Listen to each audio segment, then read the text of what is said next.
I don't have a mic, but I have a broadcast voice, so I'll be able to talk really loud. You'll all be able to really hear me. And if I say something wrong, you all will know it and be able to get on. Here's what I wanted to do this evening, just very briefly. One, I wanted to have Preston Love Jr.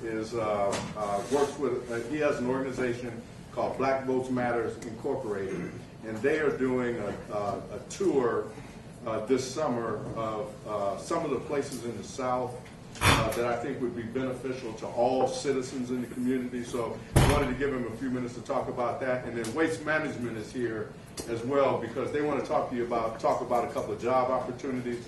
We're going to do that very briefly, and then we're going to get into a major discussion. I'm going to start off talking about the MUD site. Then I want to talk a little bit about an ordinance that Pete Festerson and I are kicking around about the plastic bags that you see in the grocery stores.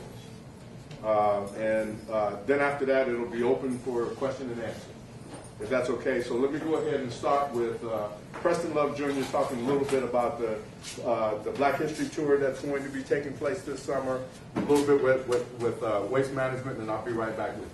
You want me to talk about Waste Management? No. I've been given 5 minutes, which, if you know me well, that means about 20. But great crowd. Give yourself a hand. Protocol-wise, it's really not my place, but surely want to thank the church for making their doors open for community-type meetings. So surely respect the church for that, and respect you all for coming out. I want to say this, a couple of things before I talk to you very briefly about the tour. I run an organization called Black Votes Matter. I work very closely. I was Ben's, now don't you all hold this against me, but I was Ben's campaign manager all 3 times that he's ran in once. So anybody have a problem with that? His fault. But I want you to understand that this, I really want to commend Ben in public for a couple of reasons, and then I'll take the time that I will with you really quick on some other matters. Number one is Ben Gray, your councilman. How many of you is Ben Gray your councilman? All right, well, Ben Gray, unlike any of the other councilmen, has a constituency office. And if you don't know where that is, let me give it to you now. And then the address is 2518 North 24. No other councilman has a constituency office. So that you all and others can walk in and say, I got this problem, or you did a great job on this. How many of those you did? Yeah. But we got a problem with this, we got a problem with this, and we have some forms to fill out if he's not there. And he follows up on those, so give him a hand for that. That's really a good.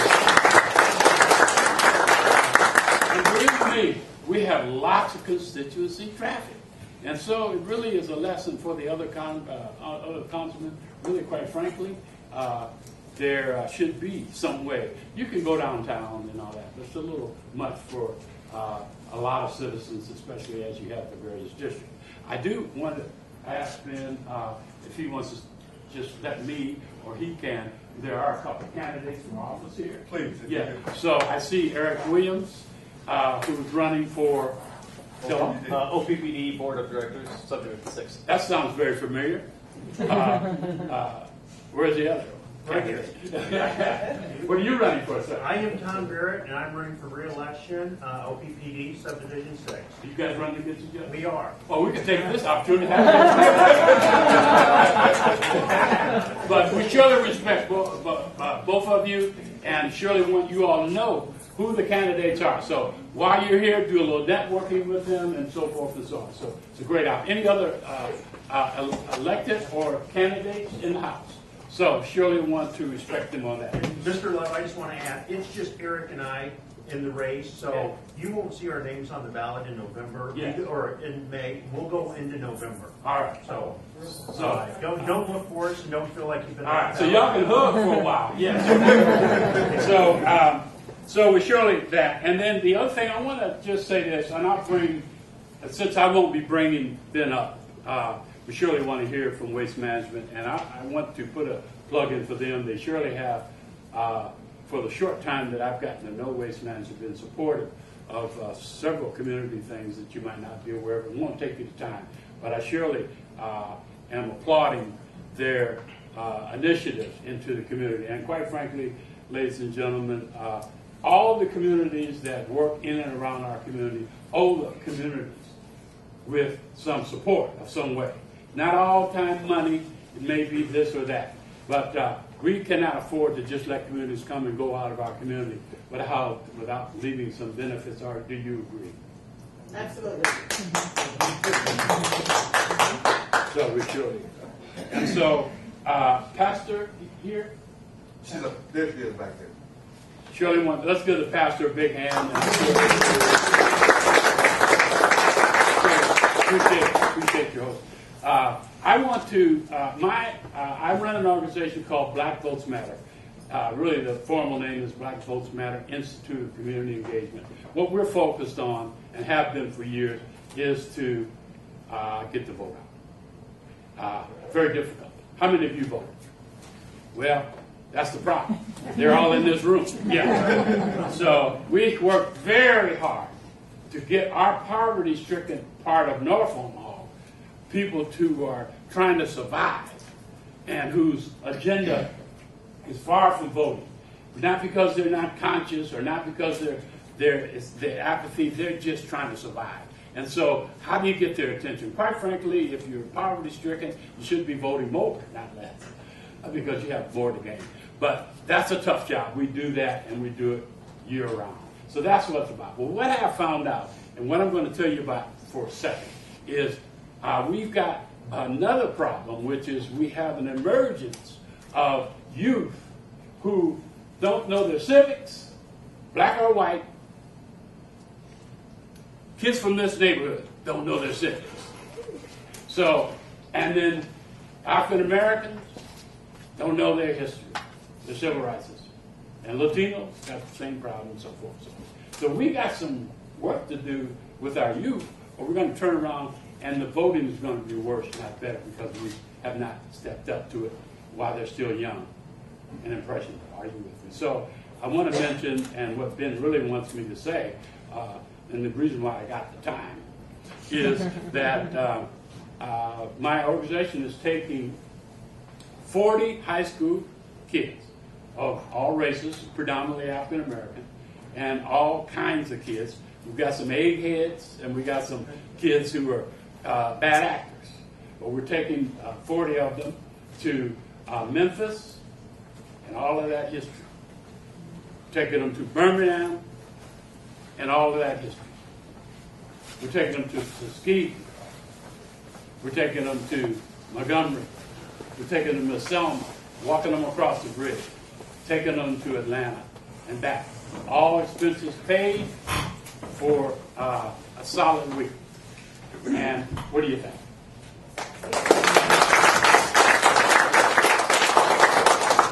I wanted you to know that I'm not here to ask you for any money unless you force me. No, I'm just kidding. But we are raising the money. It costs $40,000. We're raising the money. That's not why I'm standing. I have a couple of events we're having if you want to take a flyer. But the real reason I wanted to tell you about it, and Ben wanted me to share it with you, is that, first of all, that there's a need to do this thing. And secondly, we're doing the best we can. I do want to recognize while I'm standing that I have a warrant for my arrest, and I guess they're here. Love you. And we surely want to give honor to I don't know if this is the chairman or the president? Chairman of the Douglas County County Board. Give him a hand, Chris Rogers.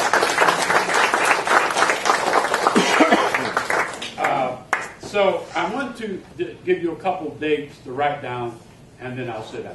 The first is that and this is not in time sequence, but first, the NAACP on April the 21st will be hosting a candidate forum. It's not a debate, it's a forum. And at the Love Jazz and Art Center, named after the father of a great man, No, no. But the Love Center, and that's on April the 24th at First or fourth? First. And I believe it's at 2 o'clock. So write that down. You'll have a chance to interact with and hear from candidates running all up and down the ticket. All right? Secondly, on April the 14th, about 15 organizations of all different kinds of flavors, sororities, fraternities, action groups, youth groups are coming together and going to be working together to get the vote out. Ladies and gentlemen, if there's ever a time, I'm probably the oldest person in the room. And so I speak to you with serious, no nonsense kind of conversation. If there's ever a time where we need to wake up and understand that you all are voting, but you need to do more than vote, quite frankly. You need to get your friends and your circles out to vote. And if there's ever a time that the community needs to show its strength and voting and get people in and out, if you got my drift, the time is right now. So we need to. So we're organizing. These groups are organizing. And one of the first things that group is going to be doing, besides knocking on doors and making phone calls, is having a North Omaha political convention. And what that convention will do is to bring us all together and say, number one. Number two is provide some information on some of the issues that are in the state legislature. Now that Chris is here, maybe at the board, if you want to pick at the board, the county board. Okay, so no reaction out of him on that. And then showcase all of the candidates who are running for office and give you a chance to network. And then if you want to volunteer, maybe an organized volunteer effort. Is that something that sounds good? Yeah. So here's the date and the information. It's going to be on the 14th of April, and it's going to be at 2 o'clock at Metropolitan Community College. There will be flyers and all of that. I wanted to make you aware. Lastly, many of you don't need it, but there's a lot of people in our community who need Ride to the Polls. And we've been doing Ride to the Polls for ever. Yes. And so every year what we do is we publish a number, we get it out to you, we put it in the newspaper for this area, North Omaha area. And people call who want to volunteer to drive, call who need a ride. Either they call ahead and make a reservation, or they call at 7:30 say, I need a ride to the polls. We get those calls too. And or the voters have questions about this or that, or they report problems at the poll. So that number, I'm going to write this down. And I have a few cards. If you really want to pass this on, I have some cards made up with this number on it. But it's 531-444-8601. And we pick up everybody who needs a ride all day long. And so I wanted to make you aware of that. I appreciate the time, and Waste management is going to be next. yes, sir. Thank you so very much. As I mentioned, for those who may have just been in attendance, wanted to take a few minutes. Waste Management wants to make a very short presentation. Very short presentation. We're going to make it short, but they need drivers, and they need some others in the pipeline. And so they want to talk to you a little bit about the opportunities that exist within Waste Management. Thank you. Thank you very much, Councilman Gray and Preston, for this opportunity. We have partnered with them on a number of different things in the past and look forward to that in the future. I'll take a very brief time to mention Waste Management. As you guys know, we've been in the media a lot lately, and we'll continue to be on commercials this week. We have a hiring fair coming Thursday. Then as we ramp up for yard waste collection starting up now more than ever, we are in some need of drivers to make sure that we can properly service and fulfill the obligation to keep the streets clean and trash, yard waste, and debris. We are offering the most we've ever offered right now, the $4,500 sign-on bonus.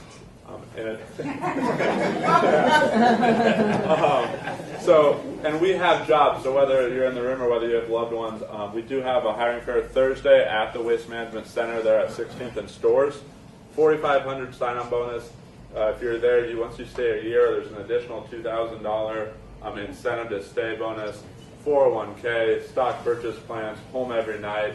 For driving-wise CDL jobs, it's going to be about the top of the line that you'll get. We also have opportunities for individuals that don't have CDLs that just want to ride on the back as what we call helpers and throw trash as a way to get on board manual labor, great paying job, and that works its way into a driver and into a career. I didn't just want to speak to, I want to bring some real life examples. So I've got Lee Hale, one of my managers, Ray Hewlett, one of my managers, and Rob Bergman, one of my drivers, just to talk very briefly about their story, because Rob went from a helper to a driver, Ray went from a driver to a route manager, so you can actually see that we're not just talking, it's actually happening. So I'll let Rob talk a little bit about his experience. Well, first of all, I hope I didn't overdress for this. My name is Bob Bergman. I've been with Waste Management for 3 years today, actually. Congratulations. Congratulations. I started out as a helper. Started out as a guy on the back, throwing the cans and all that. About a year and a half ago, one of my managers came to me and asked me if I had any interest in becoming a driver. It took me a while to finally agree because it's a 3-week process. I didn't want to leave my 2-year-old baby at home for that long. It was kind of tough to do that, but went down to Florida. All I had to do was get my permit up here, but sent me down to Florida for 3 weeks. The first week is all CDL stuff. They have a third-party tester down there, so it's all legit and everything. I just had to come back and transfer my license to Nebraska. Beautiful trip of a lifetime, really. I mean, 3 weeks, all expense. You know, they pay for everything, train you. It ain't just residential; it's roll off, front end loading, sending mechanics down there. Looking back, I wish I would have did 3 years ago instead of waiting so long. But I mean, I bettered myself, and because of that, I bettered my family. It's a great company to work for. They We have a helper to driver apprenticeship program that if someone just wants to have their permit, they send down to Florida, that transitions them to be a CDL driver, and then they come back and they start driving for it. So they go from making $11, $12 as a helper to full benefits, $18, $19, $20 an hour, plus overtime and all that as a driver. So that's the path he went, and then Ray went from a driver to a manager. So my name is Raymond. I started out as a residential driver. That's a regular routine Monday through Friday route. I then had the opportunity to become a swing driver. 6 months after that, I had the opportunity to become a route manager. So if you're looking for growth, if you know anybody who's looking for growth, the opportunity is definitely there. Really just trying to foster that. Not just you're going to be a driver, you're always a driver, but when I hire managers, and Lee Hale's my senior route manager, he used to be a driver even a little bit further back ago than Ray. 22 years. Really trying to hire those that have been experts, have gone out, busted it on the front lines, and now I want them on my management team as well. So again, appreciate the opportunity. It's at 16th and Stores. You'll hear it on our advertisements, on the commercials. There's signs out here on Stores from 8 till 6. Whether you have a CDL or non-CDL, we're looking for gentlemen, men, and women that want to join and be a part of our company and our careers. You hire convicted felons? Possibly. Depends on what it is. They're welcome to go through our background check, and then we do have some happen, depending on what the situation is, the time, all that gets vetted out in the background process. All right. Thank you very much.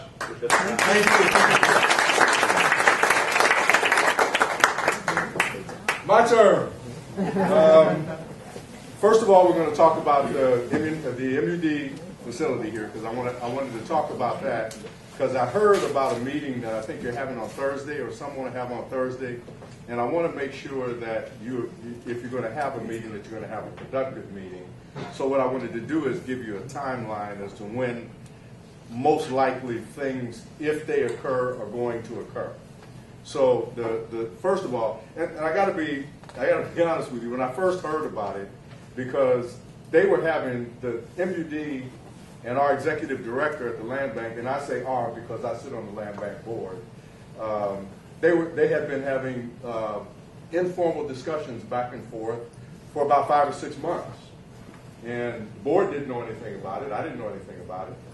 And I got a call from someone, and they told me that MUD had sold the property to the land bank, and the land bank had a developer that was going to put low-income housing on the site.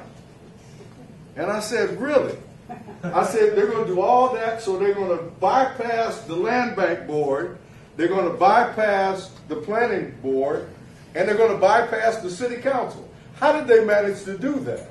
And so then, as we talked, they said, well, maybe I'm a little bit ahead of myself. And I said, yeah, I think you are, because there's a lot of things that have to happen first. Let me tell you about the MUD site. Let me tell you a couple of things first of all. When I came to the meeting that you all had over at the theater, and I heard people talking about the park. And one of the things I went back and did as soon as I heard about that, as soon as I listened to that discussion, I went back and I checked with, and I got with all my colleagues on the city council. And I can guarantee you that if there's a site development, the park stays. Right now, the park, right now, just so you know, it's not a dedicated park because it's still MUD's property. So, and we agreed with MUD that the city parks department would maintain that park, but it's not our park. But I've already gotten assurances that if something happens there, that that park will stay dedicated parkland, and we will make it be so through the council. And as you know, or if you don't know, once we dedicate something, because we don't do this lightly, once you dedicate something as parkland, it has to stay parkland. Okay, it can't be anything else. So we're going to be dedicating that park if something happens. I'm not sure that anything is going to happen. So I want to give you kind of a timeline of what I think would be a time frame that you should follow if we're going to do anything. But we got a long way to go before we even start talking about what we're going to do there. And then I want to give you some background on what's on that site that is problematic if we want to do certain kinds of building. Because some people talked about, market rate apartments and all those kinds of things. I don't think you can build a building on that site that's more than 3 stories, and I'll get to that in a minute. But here's the timeline of what I think will occur. First of all, the MUD board has to decide that they want to give the property up. Okay, and they got 2 ways they can do that. They can sell it, or they can donate it. Now, the reason they're in contact with the land bank is because you can donate it to the land bank. And the land bank can secure the property and take care of it until a developer comes along that's interested in the site. So the MUD board has to decide what they're going to do with the property first, and they haven't decided. And it's probably going to be a couple of months or so before they make that decision, because they got a couple other big decisions they have to make.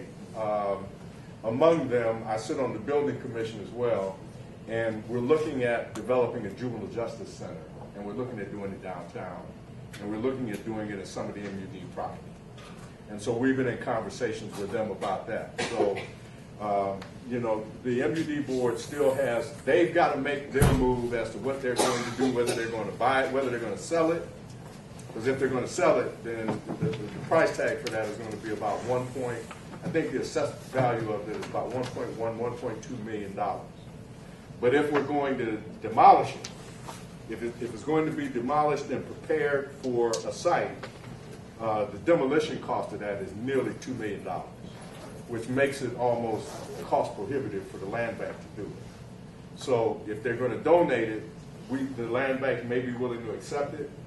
And I have to be honest with you, I would prefer that the land bank had it.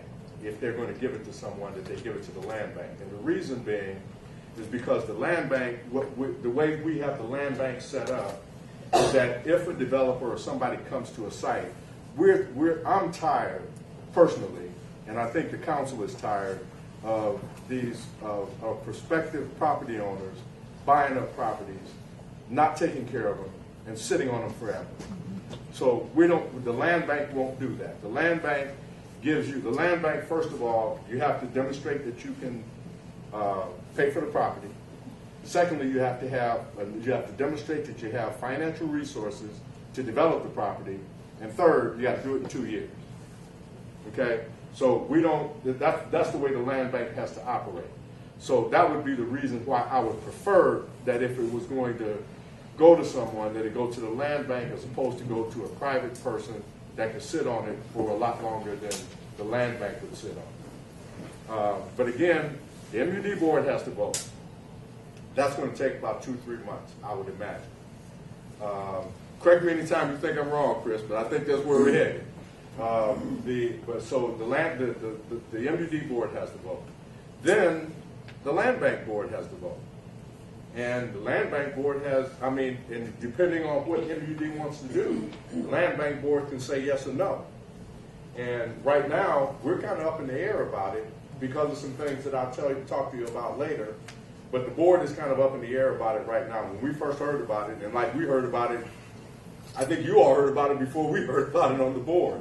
But now that we have heard about it, we're going to be a little cautious about it.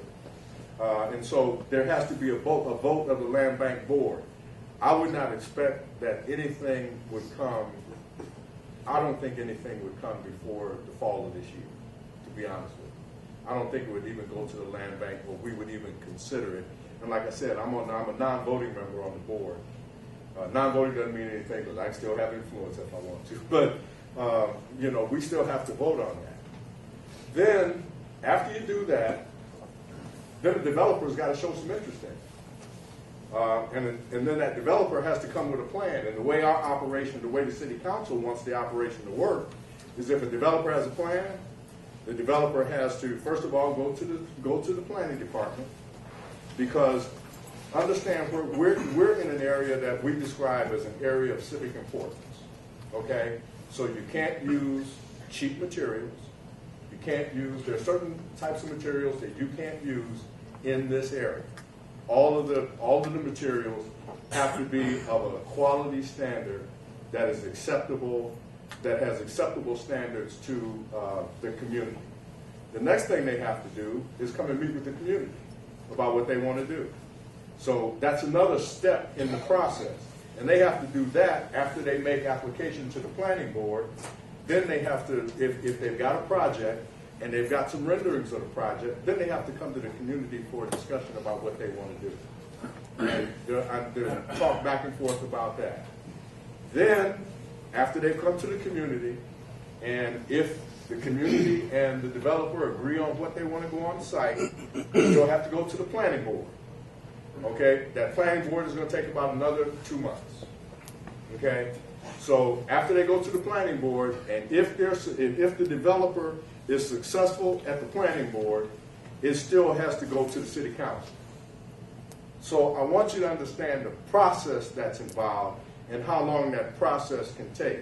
And to be honest with you, I doubt that I see anything happening on that site or anything for you all to even really sink your teeth in for at least the next year and a half, probably 2 years, to be honest with you. And then let me talk a little bit about the site itself, because the site has some challenges. Like I said, the assessed value of that property is about $1.2 million. But the demolition cost of that could well exceed $2 million. Land bank's not going to pay that. I can promise you, we're not going to do that. If we get some donors that want to do it, fine. If we get a developer that wants to come in and do it, fine. But we're not going to spend $2 million on demolishing a site. So that's just not going to happen. Now, within that site, it's got some issues. We can demolish the reservoir part of that. We intend, as a council, to keep the park. So you can demolish the reservoir portion of that. But when a developer comes in to build, they've got to understand that we have to, whether MUD has to keep the pumping facility. Okay, so the pumping facility has to stay. Attached to that pumping facility are a number of water pipes. that are under the ground, okay? And they're not necessarily too far underneath the ground, which is why when I mentioned earlier about building on the site, it's going to be challenging for any developer because some of those pipes, because it's a pumping station, and because that pumping station primarily pumps through this area and downtown, that pumping station has to stay. So with that and the pipes that have to stay, that's going to be a challenging site to develop. So to assume that someone is going to want to come in and develop that site right away, there are going to be some challenges with that. The other thing that we got to keep in mind with that site as well is that we don't know what kind of pollution is there yet. We think there's probably not much, but we still have to do test borings to find out what's there. So that's another step in the process. So all in all, what you're talking about is maybe a year and a half or a 2-year process before anything close to any kind of development is going to occur. Now, demolition can occur rather quickly if the MUD agrees, land bank agrees, you know, and the demolition can occur quite quickly. But if you're going to do development on that site, there's some tricky things there. Plus, there's some hoops that you got to jump through that makes it challenging for anything to be done within the next year and a half to 2 years. But here's what I would like for you all to do, because the one thing that I was impressed with at the meeting at the theater was the fact that when we realized that it was not there was not the dire conditions that existed that a lot of people thought were existing at the time, they flipped, you kind of flipped the script and decided to talk about what you would like to see. And I think that's good. And I commend you all for that. But here's the steps that I think that we ought to follow as neighborhood associations. One is the Land Bank Board meets every second Wednesday at 9 o'clock in the Jesse Lowe Conference Room, which is on the 3rd floor where the mayor's office is. The mayor's office is on one side, the Jesse Lowe Conference Room is on the other. And in that conference room, we meet every second Wednesday of the month at 9 o'clock. I would like to see a representative from the neighborhoods there on a regular basis, not just for MUD and this site, but I want you to understand how the land bank works, because this is a great tool that we have, and a lot of people are recognizing it. In fact, there's debate today on a bill that's probably going to pass for regional land banks throughout the state, because we've been successful here. And I can talk to you a little bit more about what the land bank actually does and actually has been doing if you want to talk about that. But I wanted to make sure we talked about the MUD site and make sure we got all of that out and got that information out to you. And if you had any questions about that, I wanted to be able to answer your questions. But I wanted to give you a timeline, and I wanted to tell you what most likely is going to occur and when it's going to occur. I can't give you specifically that the land bank is going to take this property. I mean, nothing right now is a done deal. And anything that is going to occur won't be occurring this year for sure, and probably next year either. So we got time. But I think it's important for you to be at the land bank for there to be a representative that reports back to the neighborhood associations around here, reports back to them about at the land bank meetings. I want you to come to those so that you're not blindsided, or that you're aware of what's going to be going on, or if the MUD issue comes up and you all want to speak on it. We have an opportunity we have a section in our agenda for public comment. So you will have an opportunity, if this comes up, you all will have an opportunity to speak on it. But I think it's important for you to be at these land bank meetings, because I want you, number one, to be aware of anything that we do here, but number two, I want you to learn how the land bank works. Okay? I want to mention one other thing to you before I, kind of open it up for question and answer, because I know it's been in the news, and I know you all have heard a little bit about it. Councilmember Festerson and I are considering various ways that we can eliminate plastic bags, especially the ones that most notably the ones that you get at the grocery stores.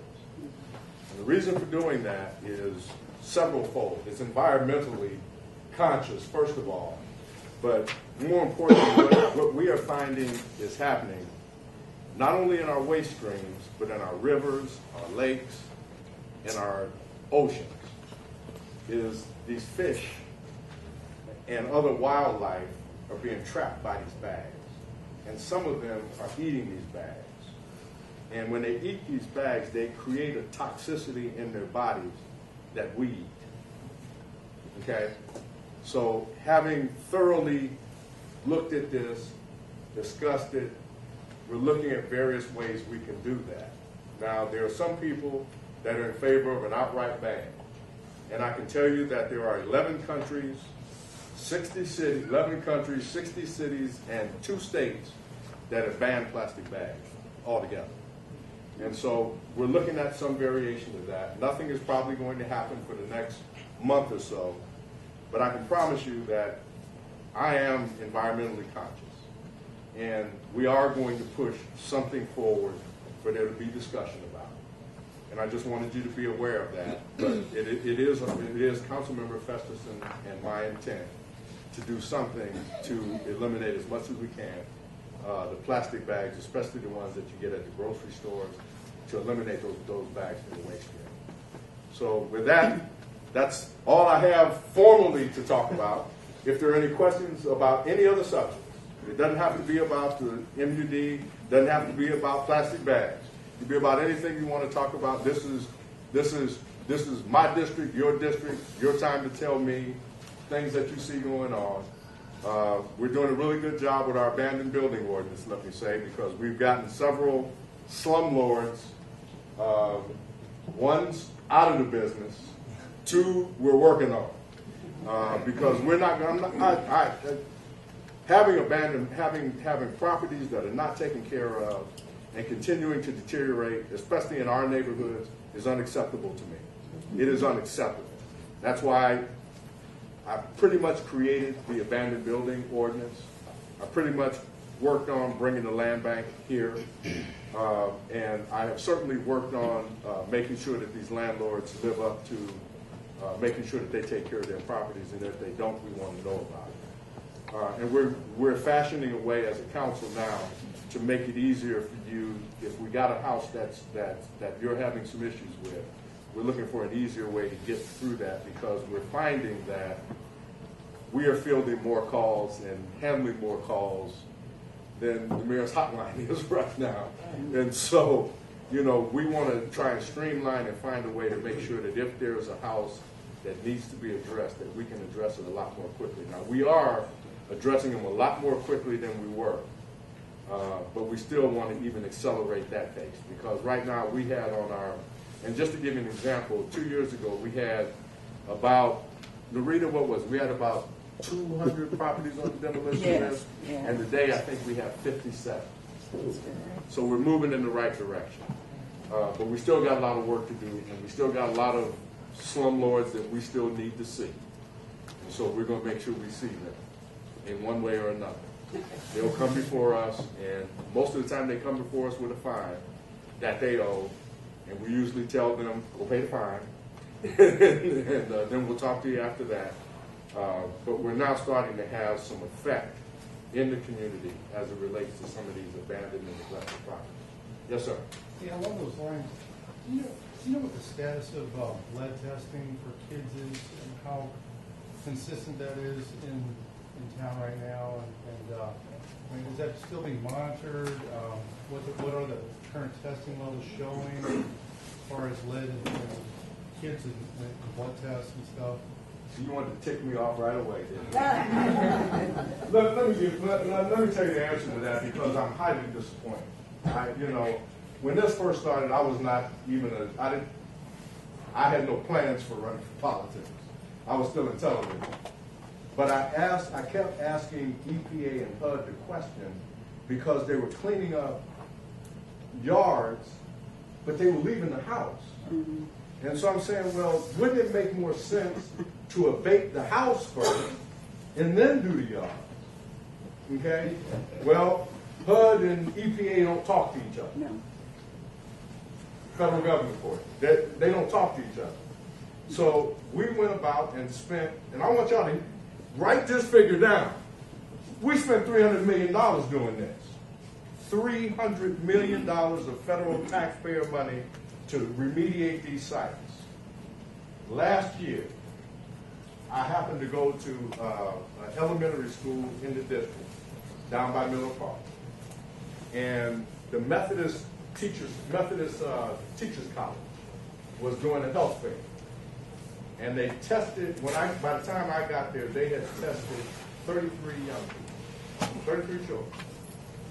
Kindergarten, I think that school goes kindergarten to fourth grade, I think. But they tested 33 young people by the time I got there. And I don't know how many they had tested altogether, but they had tested 33. All of them tested positive for lead. 3 tested positive so high that they referred them that night. And that's after all of this remediation. So are we having an effect? I don't know.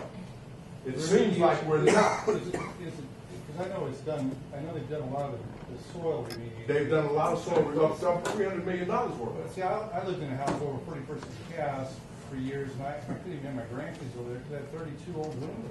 And they tested it, and they said you got lead dust in there. And Yeah. they gave me a vacuum cleaner. Yeah. No, not a vacuum cleaner. They said that'll take care of it. Yeah, I And got I'm that. thinking, well, my grandkids aren't coming over here, but I'm thinking, how many other kids right now are, and that's why I was asking, what are the testing done, and what was the response to that testing that you did? I mean, is there any reaction to that? Well, people are upset about it, because we spent a considerable amount of money remediating the soil, but we didn't remediate the houses. We're starting to do that now through our Healthy Kids Alliance and a number of other. Chris Rogers wants to say something too, but we went through that whole process with that, and now it seems like to me we're almost back at square one. And the problem is, especially with lead, it diminishes your capacity to learn. It creates a propensity for violence, and we're not addressing it. And I'll tell you one other thing very quickly, and then I'll let Chris jump in. But when Brenda Council was on the legislature, we wanted to get those young people that were on Medicaid, at least the ones that were on Medicaid, to make sure that there's a checklist that doctors have to check when you go and test for various tests, measles, mumps, rubella, so forth and so on. They also test for lead. We found out, to the extent that several senators got so angry they walked out of a committee meeting, we found out that several of the doctors who were working with these Medicaid-eligible young people, they checked the box for lead, but they never tested. Yep, you got to know, and so now we're on top of it a lot more than we were. And the legislature is really on top of it right now because a lot of them were upset about the fact that doctors were checking the box and not testing really. So to answer your question, there is no answer to your question, I guess, because I really don't know where we are because they did it backwards to me. And so in order to do what we need to do with the houses now, that's going to be, that's kind of like pulling teeth. It's going to take some time for that. Chris? Now, I think you should, just to follow up on what he said, I mean, the cleaning was a moment in time to handle just the Superfund piece of it. The core and all of that you don't get to. So the health department is still testing. It's still a priority on the health department. It hasn't went away. So if any of you all are ever in doubt, call the health department and we will come out and test it and check that to make sure it's there because there's still some cases popping up. And, we don't have the enforcement stick, but if the place is that bad, then they make a call to the police and they go out there in tandem. And the police has that enforcement power to do it. So I guess the point is you shouldn't think it's done just because they did that cleanup. You have an older part of the city that the housing stock is still what it is. And so it's always going to be pertinent, and if there's any doubt, call and we come out and test it. Are you talking about testing the soil? If you got any doubt, we will test the soil, look at the house, the whole deal. And then if it's triggered like that, that's really, I mean, there's been last 2 years, there, the numbers aren't eliminated, but there's been 1 or 2 cases that have been, I mean, bad. And if that happens to some degree, that will trigger actions where we get at the landlord and everything else and make them do it. So there's still some mechanisms in place. Okay. Yeah, Terry and then, who had a hand up? I'm sorry, Rhonda, go ahead. Rhonda, then Terry. Well, there's not only the health department, but you can also go through Omaha Yeah, stand up Healthy so they can Kids. hear you a little bit more. I'm Rhonda. sorry. I should have brought a mic. I didn't. It's okay. Preston's been in my case about it, so because he's got a mic, so I'm gonna bring it next time. I can I'm talk steal it from louder. you. I scream over kids. I can talk louder. Okay. Well, you have the health department, but you also have Omaha Healthy Kids. Yeah. They will come out and do an assessment to your house and tell you if there's anything in there that's unhealthy for the kids. And then they're really good at like pointing you towards programs that can help remediate the problem. Like, my granddaughter tested positive and she was pretty high, and we found out I had a bear claw bathtub that had lead coming in from the drain. It wasn't my windows, it wasn't my walls, it wasn't my soil, because I had done all that. It was the bathtub. So Omaha Healthy Kids and the health department got together and they helped me. Physicians, she had said earlier that depending on your zip code, that's not true. The WIC department, the WIC, Women, Infants, and Children, is who actually tested my grandchildren for it. The physicians never did. You have to ask them to actually test your kids. So, but I mean, there are so many programs since that Superfund came through that will help you actually get that house healthy. And Omaha Healthy Kids, they do like an assessment, and they will go down the line, they will check your whole house and tell you if there's anything dangerous in that house. So they're awesome. So is the health department. They are amazing too, and they work together. My second thing is, you said that the MUD Walnut Hill Reservoir was $1.5 million for sale, right? No, 1.1, 1.2 million assessed value. Okay, and What then they'll sell it for, I don't know. But to that's the demo assessed it. value. Demo is about 2 million. But if it gets demoed or we put something else there, we lose our only water feature for these kids. No, we in won't. this entire community. No, we'll keep the park. You're What we gonna did, keep the yeah. park? Before you came in, I let people know right away that when I was at the last meeting that they had at the theater, Right. you know, I heard loud and clear about the park, so I went back and got with my colleagues on the council. And right now, Rhonda, the park is not, it's not a dedicated park. Okay? The MUD, when they took ownership of that property, they took ownership of everything, including the park, but they contracted the keeping the park clean out to the city. Okay. So if the land bank were to take it, the land bank would take the park portion of that, turn that over to the city for us to dedicate for a park. And once it's dedicated a park, it has to stay a park, as you know. Well, because what I had found out through working with the renovation of Yale Park, it costs $300,000 for a splash pad like you see over at Miller Park. Yes. But that's because of the plumbing and the pipes and everything else. This They're one already already in here. has it. Yep. So it would cost $125,000 to actually put a smaller one there, being all the pipes are there. These kids have had nothing like that in a very, very long time. It would be worth it. And once we get it, it's coming. Thank you. Okay. I've been screaming that for years. Our kids Yeah. deserve And it. once Why you- are they once- climbing no, up once- on a and little once we bitty get- fountain? But first of all, we got to dedicate it. Okay, we got to dedicate it as parkland. So we've got two ordinances we've got to follow. One is to dedicate it as parkland, and the other is then to make it a park. Okay, so we got it's a two-step process, but we'll be done with that. And Brooke has already talked about splash pad activities. Thank You know, thank but I don't want Brooke, you, or anyone else to get ahead of ourselves, because we got a No. lot of work to do yet before we even accept the property. Our kids deserve it. I know, but we gotta go through the steps, and I explained the steps to people today, and it's a pretty lengthy process. Okay, Terry. Hey, Ben, can I Yeah. make one? Oh, okay. She made a point which I think you all should know in particular, sir. the numbers that you see for lead, I mean, the myth you need to get is that it's this perception that the lead situation is only happening around in the northeast and southeast part. But we see test numbers as far out in the outer parts of the county. So the point she made, you just need to be aware. Don't think it's contained to just your house and other things like that.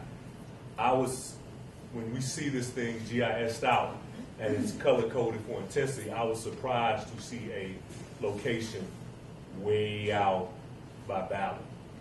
And so you just need to know it's a pertinent issue. It's not going to go. You just need to be on guard with your kids on. Yeah. To that point, I think the larger conversation we need to be having as a community is the disparate impact that it has on our kids, children of color, and communities of color. And I think it's true it happens out in Valley and other areas because it's agriculturally related. In our community, it's related because of the pollution that's in our community. And I can speak to it because I had a child that died from asthma. I was raised in 25th and Kansas area. One of the conversations we've had long term, and it's been many years since he died, but our children test at a higher rate than any other kids in the state of Nebraska, and it does affect certain zip codes more than others, although it is throughout the state. So we need to have a larger conversation about environmental racism, historically, how it has affected our communities, and I really think we need a class action suit so that we can have something happen on the federal level as to how our children are dying. And not just how they're dying, but how they're being affected by the air quality and other things, and how that kind of trickles down in where they're placed in school, whether or not they're heavily medicated, how they're labeled in the school, and how they are funneled into the criminal justice system. It's all related. Yeah, but let me tell you, let me correct you a little bit on one thing. Omaha, Nebraska is the largest Superfund site in the country. The second largest Superfund site in the country is Adams County in Hastings, Nebraska. That's the second largest, and I'm going to tell you why. Because it's a story that it's a documentary that I wish I had done before I left Channel 7. But it's a fascinating story. But out at Hastings, Nebraska, it was the second largest ammunition depot in the world and the largest in the country. And it was on Hitler's top 10 list of places to be destroyed. The Hastings Ammunition Depot was manned by about 1,800 African-American sailors. Very dangerous work, but in the process there was a lot of death, there was a lot of contamination because of the ammunition that was used, because of the oil that was used, because they ran, and I think it's fascinating for you to go out and see it if you ever get a chance to get out to Hastings, Nebraska, at that ammunition depot. It's a fascinating story and it's a fascinating site. And they ran an underground railroad, which is why the Germans never saw it and never could see it, because it was all underground. It's a fascinating story. It's a documentary that I wish I could have completed. Somebody is going to complete it for me. But that is the second largest Superfund site in the country.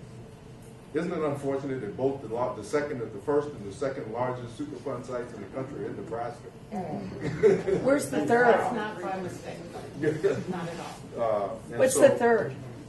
What's the third? Do you know what the third largest contaminant? It's not in the state. Yeah. Yeah, but the two largest ones are in the state of Nebraska. And one of them is a result of that old ammunition depot.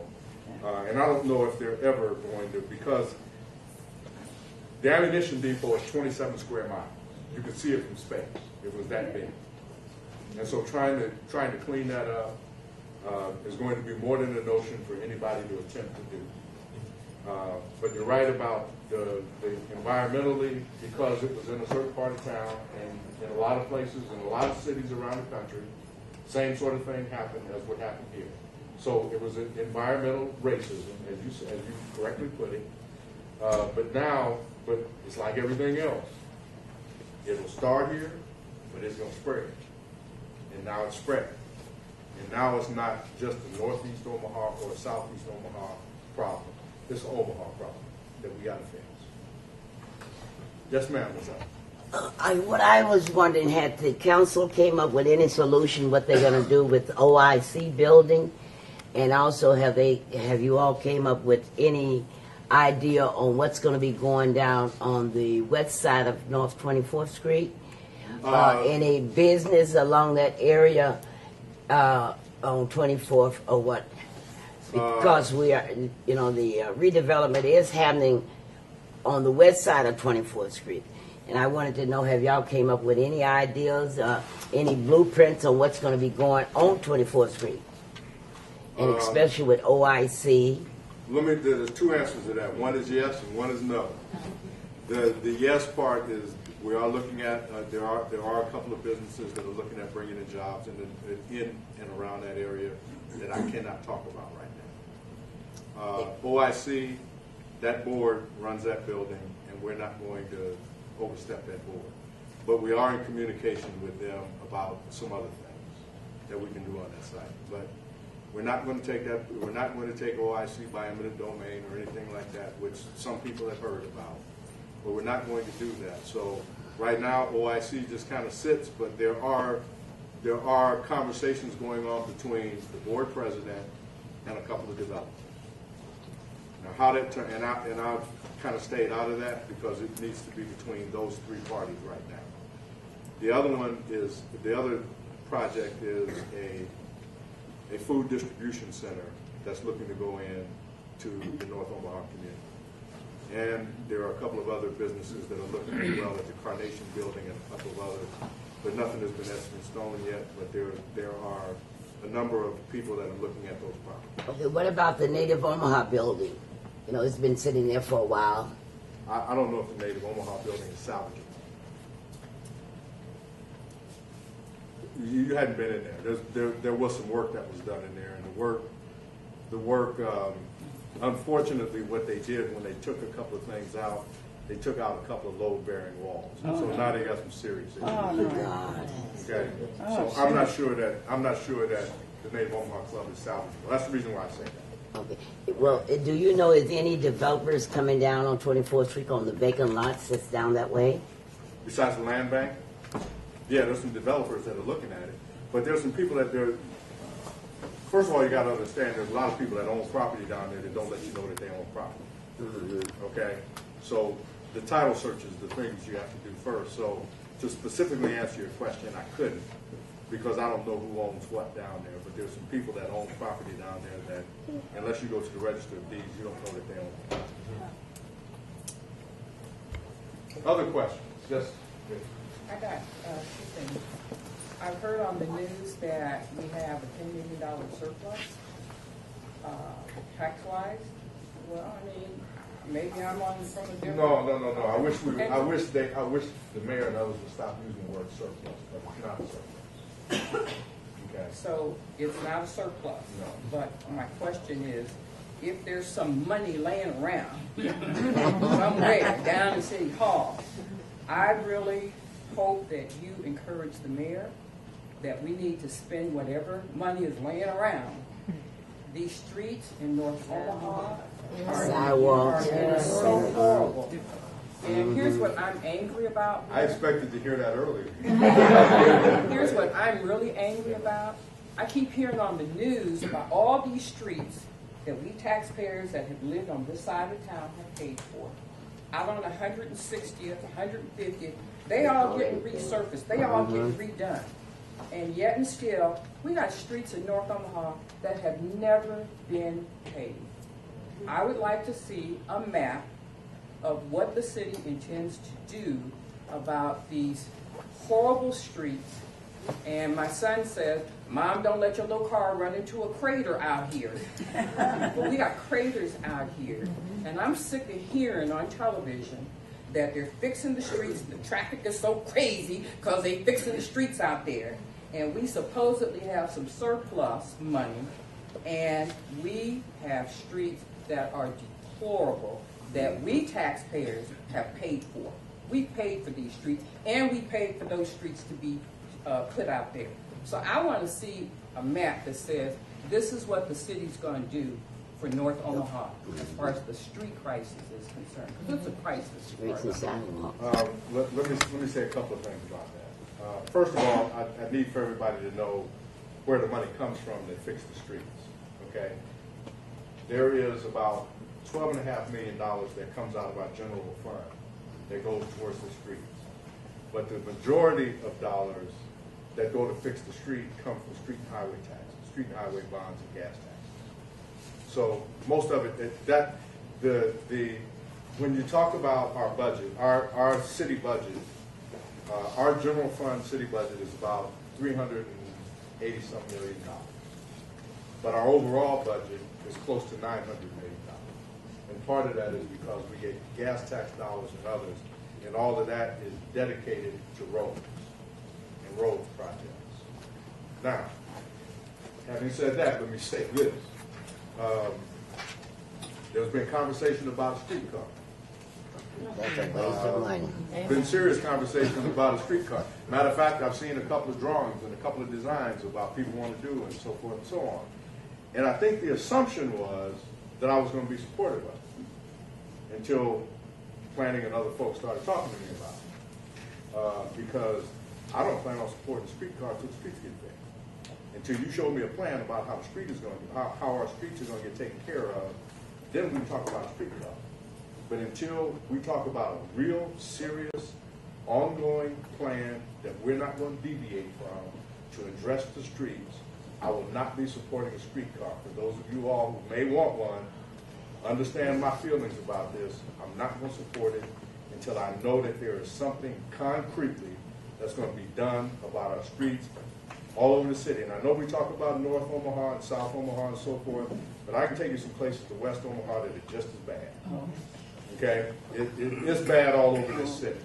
It's worse in Northeast and Southeast Omaha, but it's bad all over the city. And for us to continue to have conversations about a streetcar and our streets and our infrastructure are continuing to deteriorate, that's madness. And I'm not going to participate in the madness. We're going to have a plan to fix the streets. We're going to do that first, as far as I'm concerned. Now, I may get outvoted, but understand, ladies and gentlemen, that my vote is going to be against the streetcar until we do something about the streets. That's for the record. Speaking of concrete and then speaking of streets, something that I've been thinking a lot about is if we're, especially with our bonds, it's slated to be $151 million going towards streets and resurfacing and everything that we'll be voting for in May 15th, correct? Yeah, there are several bonds. There's a street and highway bond. There's a public safety bond. Yeah, we got several of them. Yeah. But when we're talking about infrastructure and repairing it, are we thinking about different materials besides concrete and what we've always used? Because well, I don't know, and that's a question that I got to ask because I've been to other cities, and the thing that's valuable by going to other cities is you get a chance to see what they use for their services. And I'm really interested about what they do in certain parts of Charlotte, what they do in certain parts of Memphis, and a couple of other places that I've been, because their streets are like, you can drive down them and think you're flying in an airplane. The streets are so smooth. So I don't know what materials they use, but I think we need to start inspecting that. That's a good question. And we've already started looking at that. Because I think we may have to look at exploring some other materials that last longer. Because we got some streets now, I don't know if you, and you don't even have to drive a major street. Has anybody driven Paxton Boulevard or Ames? All the time. You mean the streets tomorrow? I know. And 60. That's some of them, and I know that's part of it. But there still may be some other ways that we can use better materials on our streets. I think we need to explore it. Even if we come to the conclusion that it's the same thing that we have to use, we need. Well, let me tell you about. Let me tell you about. See, I travel quite a bit. The city council, when I first was on the city council, we didn't have a travel budget. I think it's ridiculous not to have a travel budget because I think we got to go. We got to go see other things. We got to go see what's going on. So I fought to get us a travel budget, and You know, some of my colleagues are a little because they think you all are going to come down on them because we travel and the thought is going to always be that we're going to have a good time someplace. Well, no, we don't. I went to Charlotte, and I want to specifically mention Charlotte, North Carolina last year because that's where I went for the National League of Cities Conference. And Charlotte has started their one. They've started one area. They've completed one area where they have a transit system, a trolley system in. And I watched, and they were starting phase 2 when we had our convention. So I went on the bus tour, and I asked some questions that, first of all, I asked, okay, how much is it? Because they, at every periodically, you got to stop at a station and let people off. I said, how much does it cost to develop a station and the infrastructure and all of that goes along with it? And they told me $140 million a mile. You know, and after all of our faces fell off after we picked up all of our jaws off the floor, I said $140 million a mile. You know, and that project, their phase 2 project is going to cost them about $1.2 billion to complete. So I don't know that we're getting even the right numbers for a streetcar in Omaha yet, because the numbers that I'm hearing don't even come. But a better bus system. Yeah, we got a BRT that's already starting to operate. So that's going to help a little bit. But when I asked the question, because I asked the developers the question about, well, are you guys reducing ridership, which reduces the carbon footprint in the atmosphere? And they couldn't tell me that there was a reduction in ridership. I mean, in cars. So, and their ridership was only like about 800 people a day. And so I'm thinking to myself, well, if you guys are doing this and you admit that you're only having about 800 riders a day and you're not affecting the car traffic at all, what's the point of doing this? You know, because because if the point is just to try and develop business and we're not addressing the carbon footprint, and ladies and gentlemen, let me tell you, if we put a streetcar in, the amount of confusion and displacement that is going to occur, the displacement that is going to occur to put a station in is unbelievable, guys. I'm telling you. I mean, it takes up, and where they were talking about putting it was going down Farnham Street, which is something I couldn't see.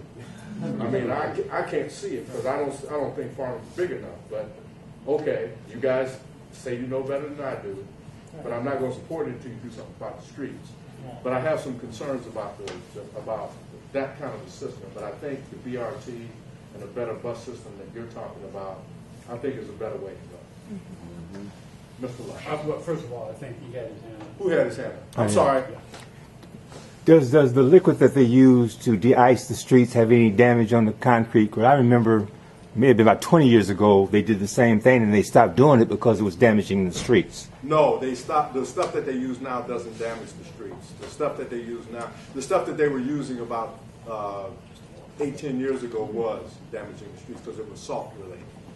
And so it was damaging the streets. But the mixture that they use now, at least according to them, Eli, that's all I can say, at least according to them, it doesn't damage the streets. We just had a very cold and warm thawing season and a very cold winter. And that's what did a lot of the damage to the streets. I want to streets that weren't good in the first place. I want to comment on the transit. Yeah, I have a long diatribe which I won't share, but the short version is that every city has a different configuration in terms of where the people are, where poor people are, and so you can't.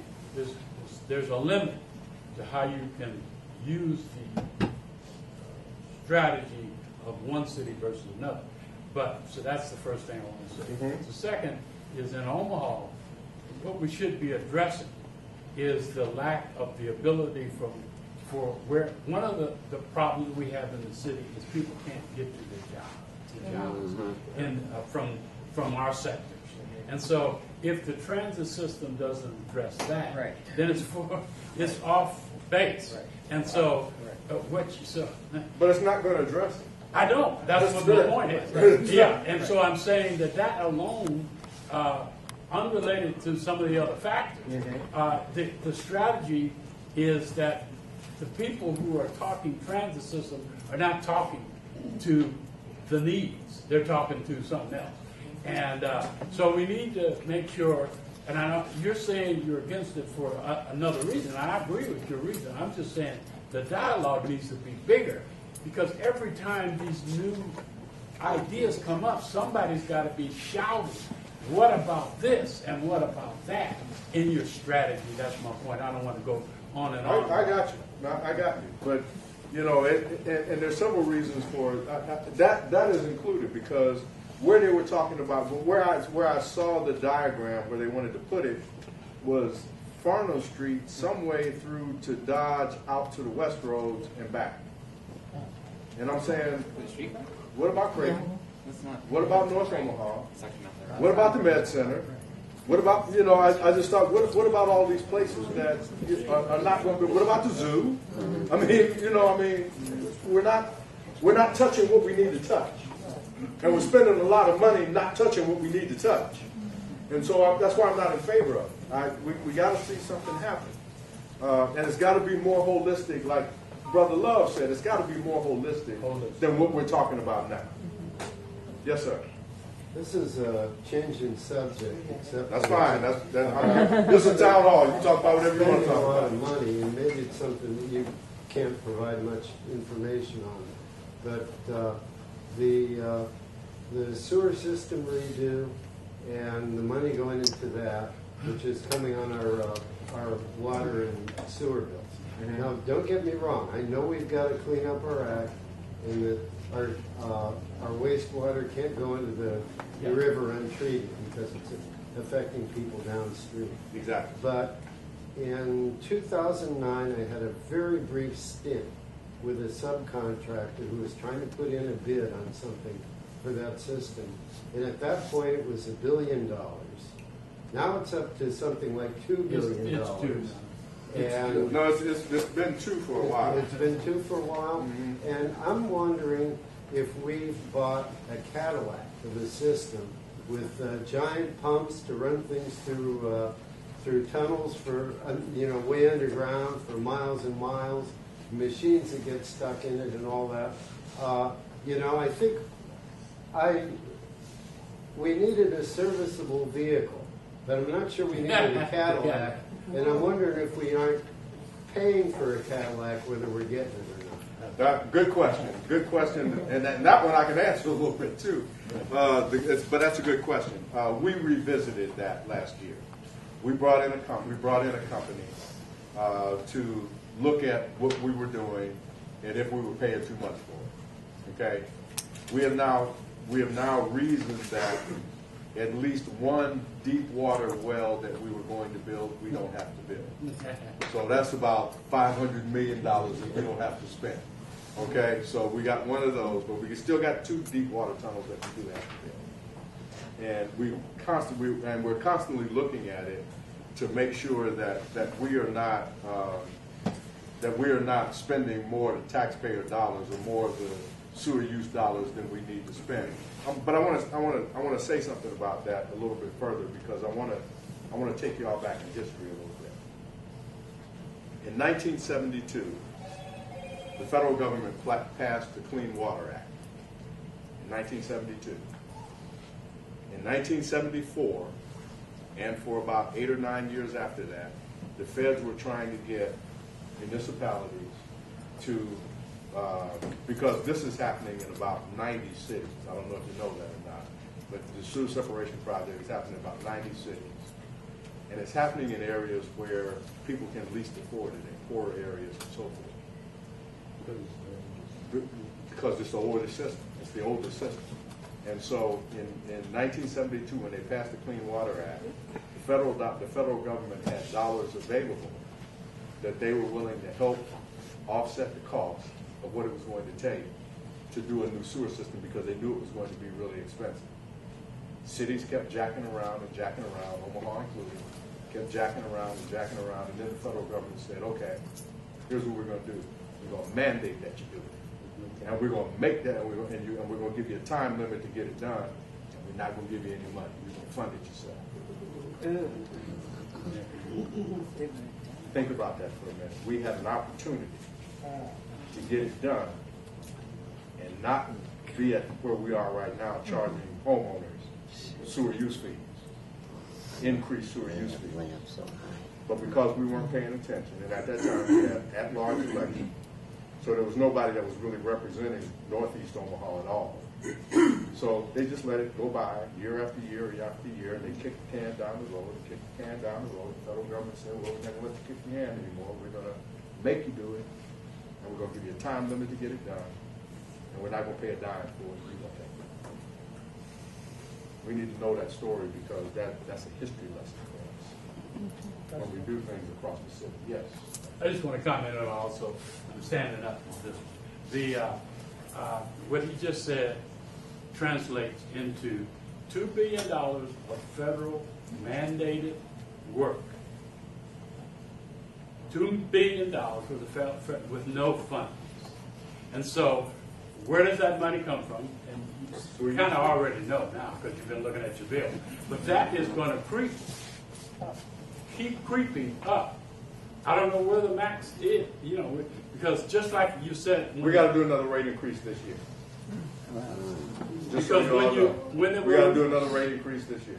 When it was estimated that was going to be $1 billion, the creep was going to be right here on your bill. Now that it's gone to $2 billion, the creep is going to. And I'll tell you two things that I said. But one is we needed to be active early in the game and object. It's almost too late. But I'll tell you what they did in St. Louis is they sued the federal government.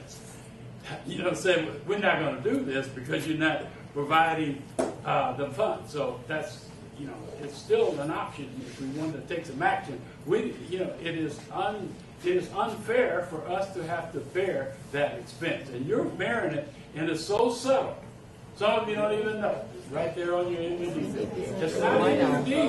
It's not MUD. It's not MUD. Not MUD. That is MUD is the billing agent. Yeah. All right. And then the other aggressive nature of this is that these contractors are not using the community subcontractors. So we're not even benefiting from much work. Yeah, the second part of that is going to change a little bit. And the reason why the second part of that is going to change and they're going to be using more local contractors is because now we're getting into the part now where they are going to be using, for some aspects of this, federal dollars. And what comes with the federal dollars is Davis basic wages, and you have to have 10% set aside and all of that. So that's going to be changing in the next few years. Yes. One of my questions with the CSO project and when they came in and they did all this stuff, our corners and our sidewalks, before, you could cross from corner to corner, correct? Well, on my block at least, and I don't know if it goes further than this, but you have one area, in our neighborhood, you can walk directly down 35th, right? Or 34th. But you can't now walk east to west. It's grass. It doesn't go corner to corner. They cut out a corner. So now you have kids that are standing on a bus stop, but there's no sidewalk that crosses them. They have to go in the street and cross. And the ramp things that they're building to make us ADA accessible actually goes to a slant. So that's not going corner to corner anymore either. It's actually taking you in the middle of the intersection. I wish I had an answer for that, but it's done now, and I know that we're not going to spend money to do it again. But it's not right. I know it's not, but I think those are things that, as we go through the process, because we got a big job coming up on 16th Street pretty soon. I think you need to be talking to the neighbors there. 16th will run the project from the next major project will run North 16th Street from from Spencer to Cass. That's the next big property. That's what it is. Well, I was gonna try and be done by 8, but if y'all got questions, I'm gonna start with questions. Okay, yeah. Yes? I have a question on a completely different topic. That's what the town hall is. Yeah. I am of the impression that the riverfront development, the contractor for the riverfront development is from California. Is that correct? Which aspect? Because there's several aspects of that. Well, I tried to line somebody up to speak about the riverfront development, and I ended up dealing with a company in California. Okay, the company in California is not the developer. Okay, they're not the developer. And that's primarily Heritage Foundation efforts. And the Heritage Foundation, group of individuals, rather wealthy individuals, that want to see something done, something done locally. And so they're driving that. They're kind of driving whatever development is going to be there. But the California people are just, as I understand it now, and I could be wrong, but as I understand it, they're just kind of consultants right now. Okay, but because there is no developer. There's one developer here, and that developer is out of a different city, but I don't know which. I can't remember what it is, but I don't think it's California. But there's significant other development that's going to occur, including the Baby Bob Bridge that's going to be built. So we don't have a developer. Okay. Yes, ma'am. So I wanted to ask more about the plastic bag initiative. Yes. So it would be if you don't have a bag and you have to pay for it, is the intent then that the city would gain dollars from that? No, this is not a revenue generator. It's not a revenue generator. Okay, No. so then... This is simply an attempt to address the waste stream and the problems with the waste stream and those plastic bags that get in trees and yards and lawnmowers. And, you know, because I hear from the Parks Department, the Public Works Department, I hear from people in the community about that. Bags flying. I agree, 100%. You know, I mean, but so if someone goes into a grocery store and I don't have a bag, just say I don't, yes. and there is a plastic bag option, are we eliminating them completely, or are we charging for those? And then if we are charging, I guess my impression was we would charge and then the grocery stores would then in turn write a check to the city saying this many people use the plastic bag. No, we would use if there were going to be money that was going to be involved in this, the money would go to the retailers to offset their cost for changing bags. Okay. Okay. Very cool. So that's what it would be. Okay. So this is not a revenue generator for the city. Okay. You know, we're hoping that because if it were a revenue generator, and we're hoping that that you all don't use plastic bags, we would run out of money fairly quickly. Yeah. So no, it's not a revenue generator. And one option, we haven't decided yet, but one option is to ban plastic bags of that type altogether. Perfect. Done. Okay.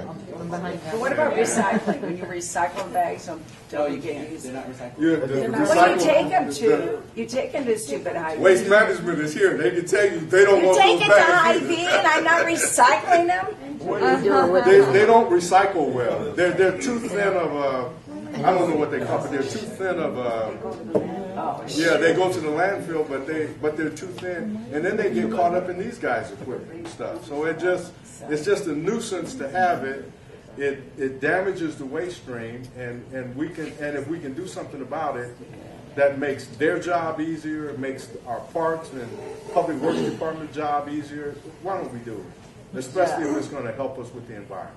We did a massive cleanup of Prospect Hill Cemetery, and literally 24 hours later, there were so many plastic bags on that west fence that it was ridiculous. There was nothing else. It was plastic bags just all got blown in there. Well, something's going to happen fairly soon. We're studying the options. I will tell you that most people, including the mayor, are leaning towards a complete ban. Yeah. What is the bag? You take an IV Saying that if we go to ban, that businesses are going to step up and have reusable bags available for every household. What has been demonstrated is, and what some people have agreed already, just even with the thought of it, we've got several businesses that have stepped up with resources and a number of different sites to give away free reusable bags. That you can take and wash. Yes. And then, okay. And reuse. So each Yeah. household would be. Each household would have at least 2 or 3. Well, they keep track of everything you buy with a little card, so they can keep track, every time they give you a bag to come in and do business in their store. To me, it's a no-brainer. I just think that there has to be a transition because we agree with the transition. Yeah. It's not going to be something that one of the things that we have talked about, again, to answer both of your questions, if we go to a complete ban, we probably will not have the same. We won't have the ban won't take effect the same way that our ordinances usually do. Usually, when we pass an ordinance, that ordinance is effective 15 days after we pass it. Okay. In this particular case, give retailers an opportunity to get acclimated and move. We would probably do a 3 to 6 month waiting period, just to help the retailers get on board, and then we eliminate those bags. And then after a certain date, those plastic bags will be illegal to use. But we would have the paper bags available too. Paper bags would be available, so and those, then the reusable correct, green bags are always 100%. Yeah. Great. Yeah. Waste management is responsible for plastic bags. I can talk to anybody that likes it. I don't see why with that. Those are a little thicker. You see, the problem with these little bags is that the thinness of They it. don't reach into the soil and the water. No, that's not, no, they're environmentally challenging too. But let's take a step at a time. Well, I know you gotta start somewhere. Yeah. I want to start with the one where I get the most complaints from Waste Management and everybody else. I want to get rid of those bags. Yeah, and then we go from there.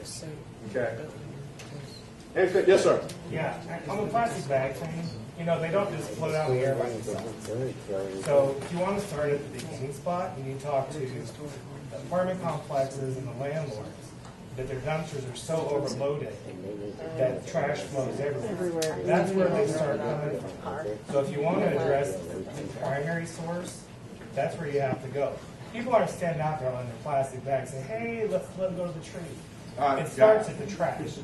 So if you really want to solve part of the problem, then we need to start looking at the apartment building sizes versus the dumpsters that they're carrying, because that's the problem. Because I've got 2 of them in my backyard, and I pick up their trash every week. I got to be honest with you, that's part of the problem. If that were the whole problem, then that would be the solution, but that's only part of the problem. The real solution is to ban plastic bags, and that's what we're doing in a number of places. So, yes, ma'am. This might be a question to the waste management people. Is yard waste just going into regular dumpsters still, or is it separate? Currently it's co-collected for the contract. And we're exploring typically whether historically that transitions April to May, depending on our staffing. That's hence why the hiring fair is so important. To make sure that we can properly, whether it's co-collect or separately collect, but also want to make sure that we dispose of everything at the curb, and we don't get into the problems of years prior to where we have stuff left on the curb for day after day after day. So when you say co-collected, what does that mean? Combining trash and yard. Trash and recycling. Trash and yard waste. Yeah. It all goes to the landfill. It all goes in landfill. That's not good. No. Well, there's a debate about it, and so we're waiting for the results of the debate because what OPPD has done, what they've done is they have a station out by the landfill that collects methane gas, and they've used that gas to power, I think, about 8,000 houses in Bennington.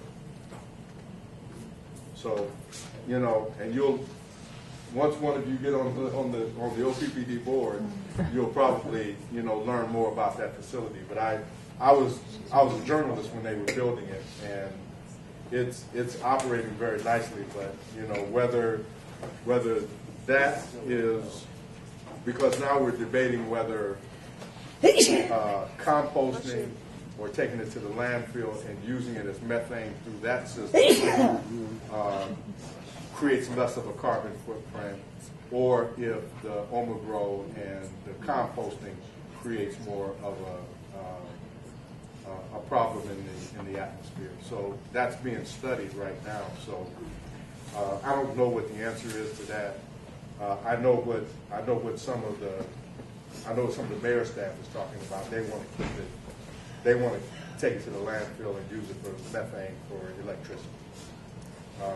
But there are those on the council who want to continue to see an Omagro operation. Okay, so we're debating back and forth about that. The gentleman way in the back, and then you, sir. My feeling is right now the city is giving Waste Management a free ride on their contract. They're apparently not paying drivers enough to hire the drivers they need to do the collection that they signed up for in their contract with the city. Why is the city letting them out of that contract so easily? Well, let me back you up a little bit, okay? First of all, they've increased their pricing. They've increased the amount of pay, and I'll let them answer too. You guys may want to answer it as well. But to me, I know that they've increased their pay for drivers. They've increased their pay for those who throw trash and yard waste. So they've increased what they pay. So I don't think the pay is as much an issue as much as it is them needing drivers. And the other thing about needing drivers is it will help solve the problem one way or another about whether we're going to have yard waste collection or how we're going to do that. Okay, so they're not getting necessarily a free ride. There was an agreement between the city and Waste Management that we would commingle as long as they were short of drivers and other efforts were going on at the same that were making it difficult for them to operate and collect both. So it's you know, I mean, you hold them to the contract, and what are you going to get? You're still going to get the same thing. Yes, sir. Instead of managing our waste, wouldn't we want to eliminate it? Because when we're talking about a landfill and commingling compost at a landfill, it's still a landfill. And I'm hopefully I might be alive, but I don't want to see a landfill when I'm anybody else's age here. And so, I'm saying you had a life to live, and I'm not trying to see a landfill when I'm 60. So I'm curious as to what, if we're talking about this waste management plan, what, and banning plastic bags is a great first step. Omagro, composting is the future. Wouldn't we ultimately want to eliminate waste? And I know that sounds hard and challenging, and like, ooh, I couldn't imagine it, but it's not likely that we're not going to have a landfill. It's not likely. It's not even likely in your lifetime that we're not going to have a landfill. I just don't believe that. Yeah. You surely wanted to recognize if you have Yeah, if you we got another candidate running for office. Noit, if you want to tell me your name real quick and what you're running for. Well, thank you, ladies and gentlemen. My name is Nyong Kwe Noy. I'm running for Metropolitan Community College, Board of Governors, District 2. I'm one of the people that live in this district and would like to represent you at the board. And thank you very much. Thank you. I will be giving out Let me take two more questions, and I don't want to keep people here all night. So let me take two more questions, and then the other thing, let me say to you all, we're going to be having town hall. I'm going to be having town hall meetings. I'm going to try to do them at least once a month, if not once every other month. This is my 5th town hall meeting. We got another one scheduled that's going to be a joint town hall meeting with myself, Chris Rogers, and several others that we're scheduling for April. But then May, I'm going to be doing another one, and then I'm working with. We're going to the next town hall that we're going to do in this community. We're going to probably be at the theater. We're probably going to do that in June or July. Where do we find that schedule of your town hall meeting? You know what? I did such a horrible job this time. I'm going to do a better job. So it'll be on my website. I'll make sure it's on the Empowerment Network website. It'll be on the Black Votes Matter website. And then we'll do flyers and other things in the community as well. Okay. Okay. Thanks. I thought we did a good job this time, but we obviously didn't, so I'm going to make some adjustments. Yes. Last town hall meeting, we talked about getting glass recycling in North Yes. Omaha. Yes. The one that's on 800 Dodge downtown, nobody can find it. Yeah, neither can I. So Right. yeah, no. The one in Benson, Yeah. I don't know what happened, but I walked around and drove around in Benson for an hour, never could find it. Called the city and they said they've moved it. But Yeah, she it's didn't- on what is that, 84th and Blondo, 85th Not, and it's Blondo. like 76. Is it 76 and Blondo? It's behind the battery store off of 74. Blondo Off of Street. Blondo, yeah. Yeah. Behind the battery store off of Blondo. What is the street? Is that? What's Cross Street? Is that 70? Well, I know that Butler Gas is right there, so maybe it's Maple Street. It's right across the street there Yeah, behind that it is. store. You're right. Off Main Oh, Battery. from Yeah, the- so it's from the Y, Maple. from the Y. Yeah, so it's Yeah, right from across the from Y. Butler Gas. Okay, it's There's on Y. Maple. It's close to the Yeah. Yeah, it's close to the But we still The recycle for glass.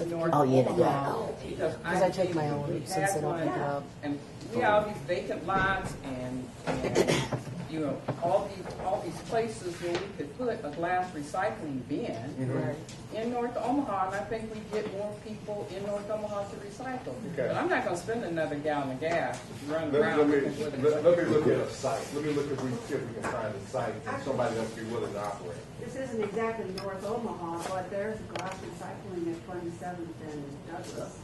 Yeah. By the Salvation Army. Oh yeah, by Salvation Army, Yep. 27th. Glass? Yep. Glass. Yeah. Thank you. There is there because I've been there too. And metal and plastic and everything. Yeah. They've got several. They got several little. Right next to the crate. This is right by the Salvation Army. One more question. If you would just allow me to make a plug, I'm with OTOC, Omaha Together One Community. Our housing group is holding a discussion tomorrow night at Urban Abbey, something in Jackson in the Old Market. Gary Fisher from Family Housing Advisory Services is going to speak about issues relating to rental property, which I know Councilman Gray is passionate about, and awful landlords. And we're also going to have some data about where the worst problems houses are, which we all know, but we're going to see it again as data. Okay, what time is that meeting? It's at 6:45. Okay. We'll be done by 8. Okay. All right. Thank you all. We can stay here for a while, but again, I'm going to be holding town halls all over the community. And again, in April, I want you to keep in mind that we're going to be doing a joint town hall with our school board representative, with Chris Rogers, myself, and a couple from Metro Community College, Michael Young, and a couple of others. So stay tuned for that one. But the other thing I want to leave you here with, when we're talking about that MUD site again, we're talking about something that's going to really take a while. But the one thing that I would really like you to take back, especially to this meeting that you're going to have on Thursday, I would like to see 1 or 2 representatives from our neighborhoods around here attend the Land Bank board meetings every second Wednesday of the month at 9 o'clock at the Jesse Lowe Conference Room. Thank y'all for being here. I appreciate it. Before we close, I want to make sure, Kevin, you can just stand up because you mentioned the job fair, but you didn't mention where. 16th and Stores, our site right on 16th and Stores. Or you're welcome to take a flyer, and it's got the address on here as well, both for CDL and non-CDL positions. Yeah, there's some flyers up here for on a couple of things, so if you can pick those up. And if you know anybody that's looking for work, please direct them to Waste Management. Thank you all for coming.